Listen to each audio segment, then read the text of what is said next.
थाबायदो दे फै फैदो थाबायदो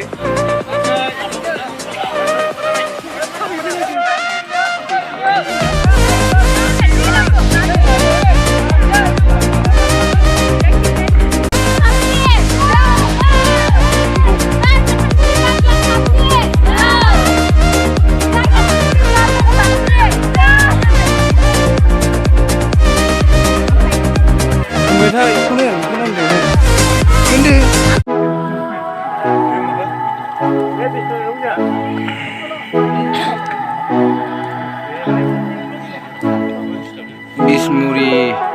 FC जों ब्रादार FC जों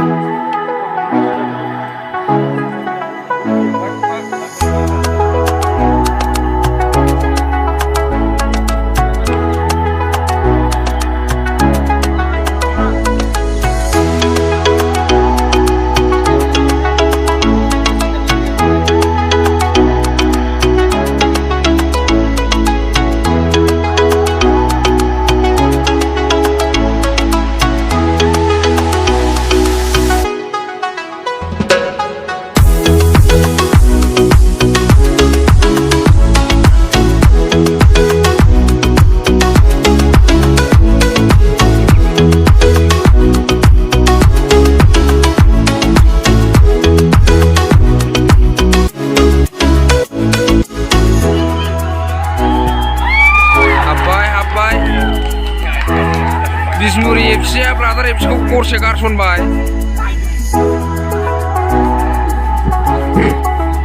जोंनि बे सोलिबाय थानाय final match Bismuri FC versus Brothers FC नि गेजेराव दा बे समाव Bismuri FC आ Brothers FC खौ 6 गल सोनानै आवगायनानै दङ हागोन जोंनि बारग'नायफोरनिफ्रायबो नोंथांनिसिम रोजा रोजा साबायखर बावहरदों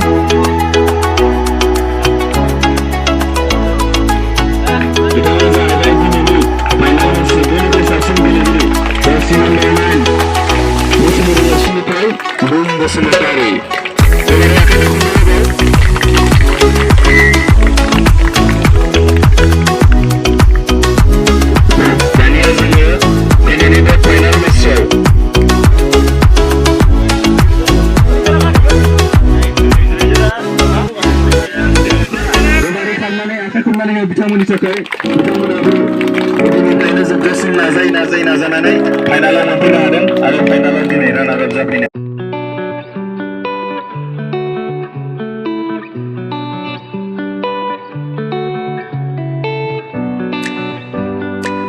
बेबादि आखाइ खबना होनो थाखाय खावलायदों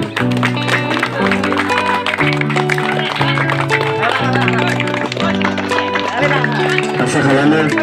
बिथांमोननि गेलेगिरि बिथांमोना मोजाङै मोजां गेलेनानै इयुनाव गावनि केरियारखौ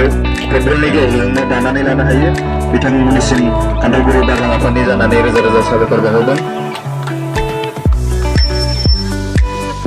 Bismuri FC नि टीम केप्टेन मेनेजारजों लोगोसे गासै गेलेगिरि